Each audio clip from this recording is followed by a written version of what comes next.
Dark mission, Hoagland says, and the evidence is pretty clear, that they hypnotically debriefed, is what they call it.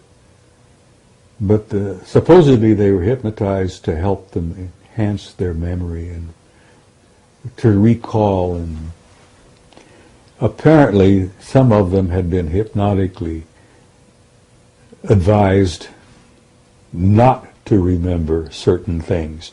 As much as I admire Ed Mitchell and respect him, tremendous, wonderful guy, he has admitted publicly in front of other people that his time on the moon, walking on the moon, was kind of vague. He can't recall everything. And of course,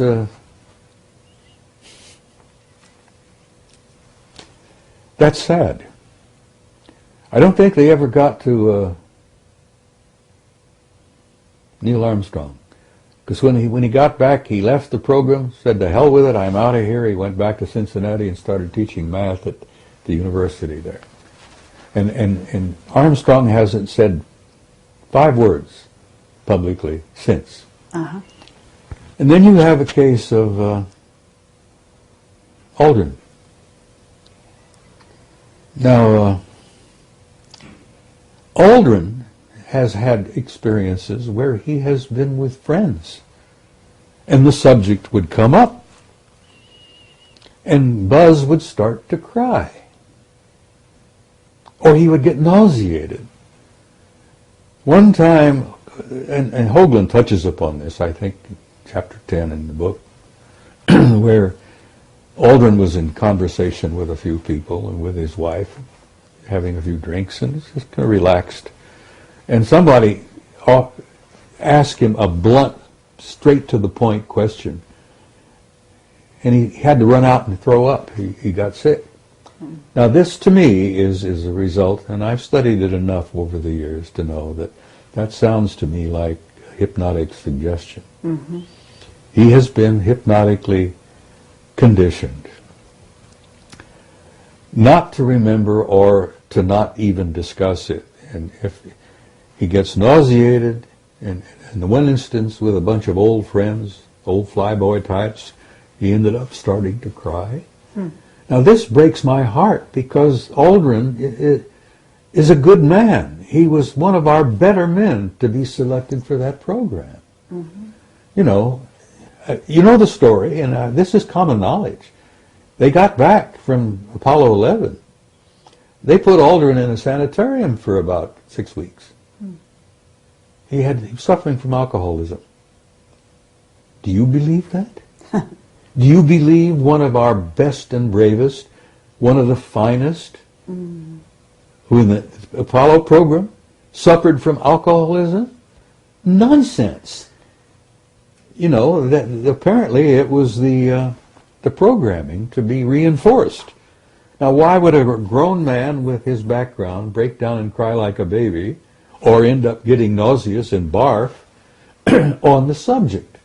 That's hypnotic, post-hypnotic stress. So what is it on the moon that is, that is so important that they want to completely whitewash it out? Oh my God, these astronomical societies, the professional astronomers in this country have been guilty of criminal activity. You may quote me. They've been guilty of criminal activity for years to not discuss the reality of what they knew on the moon.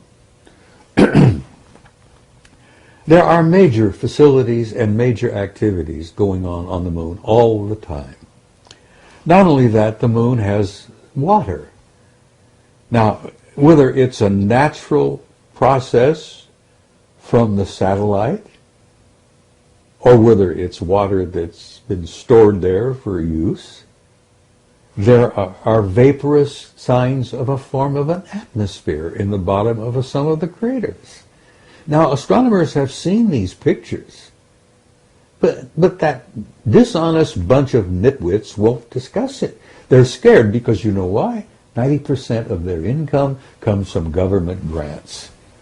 And when you've got a government grant, and that's your prime source of income, you're going to say whatever the government says you should say, or don't say whatever the government doesn't want said. Well, anyhow, there's some atmosphere on the moon, at least in the base of several of the larger craters. There is water on the moon, but there is major activity going on. I mean, we're talking about engineering activity. There are giant ships that come and go out of the craters. There are lights all the time. They have noticed bridges appearing and then disappearing. I mean, they're active as hell on the moon. But the same activity is going on Mars. Sure. You've seen my photograph, I guess. It's not only my photograph. But there's a city the size of Chicago underground on Mars that's generating so much heat it shows up in infrared photographs. Are you in touch with John Lear? I've met John. I've been in his house a time or two. I visited him. I have a tremendous respect for him. The reason I like John is he's been nailed, as I have, as a damn fool maverick, you know? I mean, this is his pet, project. The establishment has tried to ridicule John Lear, and you can't ridicule John Lear because he's got sources similar to some of my own that are beyond question. He's getting people inside, feeding him information almost on a regular basis. I get mine in bits and pieces when I go to conferences and when I meet people, But John gets it direct. Okay, I have a question for you about Arlington Institute and what's happening might be happening in October, because we have a lot of information coming at us about October and about something that may be planned. I don't know if you've heard some of this stuff. We have our top secret witnesses are coming at us saying, that the economy is being engineered to crash here in the U.S. Oh, this whole thing has been engineered. All right. It's been diddled. This is a joke. And the poor guy out there, the poor working man on the street, as it were, is being screwed royally. But, this whole thing, Carrie, I would almost come to a point that 90% of what you call reality are threats with the Russians, the Georgia invasion, the stock market collapse. All of this is all engineered. So tell us about it. So tell us about Georgia, because, to get back to, I know the guy who's head of, or was head of, the Arlington Institute. They are sending out a newsletter inviting people to tell them what dreams and visions they're having about October, because October has become such a hot month in tracking. There's something called Half Past Human. Have you heard of them?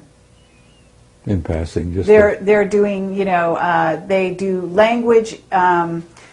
They track with web bots all over the internet, basically tracking where a language is going. They've been doing it since '98 with computers and so on, and they were able to chart, like before 9/11, this huge raise in consciousness, that some event was imminent. What they're getting for October is the same thing, only something even more long range in its effect. Well, I have a tremendous respect for John Peterson. He's brilliant. All right. I've known him so for if some years. Arlington Institute is suddenly asking for people's dreams and visions about October, why are they doing it? Marcia is more in touch with John now than I am. He's a computer person. I understand. I won't touch the damn thing because, as I told you earlier, I enjoy my privacy. And if you're on the World Wide Web, you don't have any privacy. Okay, so anyhow, I agree with you there. So, okay, but you know him, and here I'm just basically, you're saying this thing is engineered. So what happened in Georgia? What do you know about it? Oh, it was all engineered. Okay, so the Russians, were tipped off. The president of Georgia did what he did just to lure the Russians in. Right. And he went in. The Russians could not have ignored him, for God's sake. He invaded one of their little, So what's the purpose behind it, though? We know what happened, but why?